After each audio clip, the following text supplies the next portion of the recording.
Para se të fillojmë me videon, do ju ftoja të abonoheshit në kanalin ton Thënie për Jetën dhe të klikoni si përziles për të marrë njoftimet e videove tona më të reja. Faleminderit. Ju dhembin këmbët dhe i keni të fryra, njihuni me 3 recetat që nuk ka ngelur njëri pa i provuar. Një problem i zakonshëm me të cilën përballemi shumë, sidomos edhe në ditët e nxehta, janë edhe këmbët e fryra, të cilat mund të vështirësojnë jetën e përditshme. Për fat të mirë, ka disa produkte natyrale të buta dhe efektive që mund t'i gjeni në shtëpinë tuaj për të lehtësuar këmbët e intura. Përse nuk duhet të vishni gjithashtu edhe gjëra të ngushta? Ngritja e këmbëve vazhdimisht, sapo të ndjeni edhe lodhjen, fryrjen e tyre, mund të jetë një zgjidhje shumë e mirë në çfryrjen e këmbëve tuaja. Duke rritur qarkullimin dhe duke lehtësuar kullimin e lëngjeve, ngritja e këmbëve mbi nivelin e zemrës për 20 deri në 30 minuta mund të zvogëlojë në mënyrë drastike entjen. Merrni disa jastëk dhe organizoni një hapësirë të rehatshme ku mund të relaksoheni dhe të lini gravitetin të kujdeset për pjesën tjetër. Banjot e këmbëve gjithashtu janë një mundësi shumë e mirë në lehtësimin e këtij shqetësimi. Për këmbët e fryra, një dush i ngrohtë i këmbëve është shpesh i dobishëm. Zhytni këmbët për 15 deri në 20 minuta në një legen me ujë të ngrohtë që ka krip e spom të tretur në të. Kripa e pasur me magnez ndihmon në relaksimin e muskujve dhe reduktimin e entjeve. Ju gjithashtu mund të provoni të alternoni banjot me ujë të nxehtë dhe të ftohtë dhe të rrisni qarkullimin në një shtesë tjetër. Vajrat esencial gjithashtu janë një mundësi e shkëlqyer. Vajrat esencial janë të njohur për vetitë e tyre qetësuese dhe antiinflamatore. Livandon, energjiku e eukalipti janë më të përdorur dhe më të njohur. Masazhoni butësisht këmbët pasi përzjeni disa pika me vaj, i cili është vaj kokosit ose vaj ullirit. Kjo ofron një moment relaksi dhe kujdesi për veten, përveç se ndihmon në uljen e entjes. Ushtrimet gjithashtu janë një mundësi e shkëlqyer për të lehtësuar këtë problem. Shtrirja pak pas ushtrimit mund të zvogëlojë gjithashtu entjen dhe të nxjisë rrjedhjen e lëngjeve nga këmbët. Edhe lëvizjet e vogla të tilla si rrotullimi i kyçit të këmbës, përkulja e gishtërinjve ose shëtitjet e shkurtra mund të kenë ndikime të rëndësishme, veçanërisht pas periudhave të gjata të pasivitetit. Nëse ëndja juaj e këmbëve është alarmante, atëherë duhet të adresoni atë tek mjeku, pasi çështja mund të jetë vërtet e vështirë për të trajtuar në kushte shtëpie. Fryrja e këmbëve shkaktohet për 2 arsye kryesore. E para ka të bëjë me edemën dhe akumulimin e lëngjeve në indet dhe enët e gjakut. Lëngjet akumulohen pasi keni kaluar një ditë të gjatë në këmbë. Sipas informacioneve, kjo ndodh edhe nëse jeni mbi peshë, nëse nuk kryeni aktivitet fizik ose zemra është në vështirësi të tepërt edhe e dobët për të pompuar gjakun. Arsyeja e dytë është inflamacioni që irriton dhe fryn indet e këmbëve. Inflamacioni shfaqet nëse keni pasur një frakturë ose lëndim të tendinave. Fryrja e këmbëve mund të ndodhë edhe si pasojë e problemeve me venat e trombozës, varicet, problemet kronike të veshkave, madje edhe shtatzania. Masat që duhet të merrni për fryrjen e këmbëve duhet të jenë gjithmonë sa më korrekte. Për të parandaluar fryrjen e këmbëve sipas të dhënave të Brightside, sugjerohen këto hapa të mëposhtëm. Konsumi kryesor i ushqimeve të kripura duhet të evitohet. Veshja e çorapeve veçanërisht shtrënguese, aktiviteti fizik i përditshëm, lëvizjet e shpeshta të këmbëve gjatë udhëtimeve të gjata, mbajtja e këmbëve ngritur mbi nivelin e zemrës për gjysmore disa herë në ditë. Por nëse vëreni që fryrja e këmbëve mund të jetë si pasojë një sëmundje kronike, nuk duhet të e injoroni. Nëse vëreni se këmbët ju dhembin, nuk merrni dot frymë dhe ndjeni ekstremisht të drobitur, sugjerohet të kërkoni menjëherë ndihmë mjekësore. Ushqimet që duhet të shmangni sipas ekspertëve në këto raste mund të jenë nga më të ndryshmet.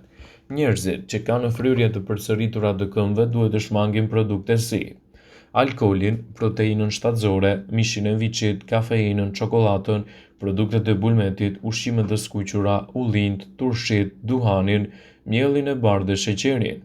Ushqimet që ju ndihmojnë kundër këmbëve të intura. Një regjim ushqimor i përshtatshëm për këtë problem duhet të përfshijë domate, vaj ulliri, barishte si spinaqe dhe të ngjashme me të, arorët si bajamet dhe arrat, salmon, skumbri, peshk, ton dhe sardele, fruta si luleshtrydhet, boronica, qershit dhe portokalli, Për më tepër, ekspertët rekomandojnë pirjen e të paktën 8 gota ujë në ditë. Receta bimore kundër fryrjes së këmbëve. Çaji majdanozit ju ndihmon të nxirrni jashtë trupit lëngjet e akumuluara. Ato mund të përgatiten duke zgjerrë 2 lugë me gjethe të thata majdanozi ose në formën e pluhurit në 2 gota ujë. E lini gjethet e majdanozit në ujë gjatë gjithë natës, e kulloni dhe shtoni lëngun e limonit. Pini 3 gota çaj në ditë, prisni 3 ditë dhe më pas e përsërisni sërish nëse gjendja juaj nuk është alarmante. Nëse vëreni ndryshime edhe në aktivitetet tuaja, gjithmonë adresojeni atë tek mjeku juaj. Shumë gra vuajnë nga entja e këmbëve. Kjo entje mund të shfaqet veçanërisht pasi keni kaluar periudha të gjata kohore në këmbë ose ulur. Por her pas here mund të jetë gjithashtu një flamur i kuq për qarkullimin e dobët të gjakut ose problemeve të tjera shëndetësore. Nëse kjo gjendje është e përsëritur, sigurohuni të bëni një takim me mjekun tuaj. Sipas Brightside do të sjellim disa këshilla që mund t'i zbatoni menjëherë. Koha për të dalë dhe për të filluar lëvizjet. Sipas ekspertëve, duhet të bëni të paktën 30 minuta stërvitje çdo ditë. Kjo jo vetëm që do na mbajë në formë, por gjithashtu mund të përmirësojë rrjedhjen tonë të gjakut. Aktivitetet të tilla si vrapimi ose ecja mund të ndihmojë në rritjen e mirë të qarkullimit të gjakut. Pini çaj ose lëngje. Pini çaj të zi ose jeshil. Kjo pije popullore bën shumë më tepër se sa t'ju mbajë ngrohtë gjatë mëngjeseve të ftohta, por ajo përmban antioksidant që ndihmojnë në përmirësimin e qarkullimit të gjakut. Pra pini një filxhan para se të shkoni për vrap në mëngjes, trupi juaj patjetër që do t'jetë mirënjohës. Lëngu i panxharit.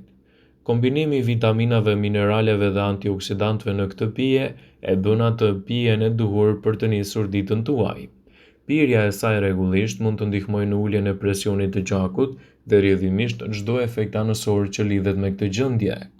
Lëngu i shegës. Duke qenë i pasur me antioksidant, ky frut rrit qarkullimin e gjakut. Ai është gjithashtu i ngarkuar me vitaminën C, e cila ndihmon sistemin tonë në qarkullimin e gjakut dhe duke forcuar kështu enët e gjakut. Bëni masazhe në këmbët tuaja.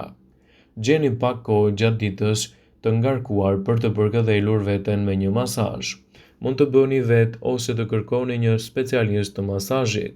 Përveç ndjenjës së relaksit, do të stimulojë qarkullimin e gjakut dhe do të largojë gjithashtu edhe lëngun limfatik që qarkullon më lehtë nëpërmjet trupit tuaj. Shtoni ushqime të shëndetshme në dietën tuaj. Ushqimet e shëndetshme ofrojnë nivele të larta të ushqyesve. Edhe pse nuk ju mbrojnë nga sëmundjet kronike, ato janë shumë të dobishme për shkak se janë të pasur me antioksidant, fibra dhe acide yndyrore. Peshqit yndyror si salmoni dhe skumbri janë burime të shkëlqyera të acideve yndyrore omega 3. Këto yndyra ndihmojnë në qarkullimin tonë sepse nxisin lirimin e oksidit nitrik.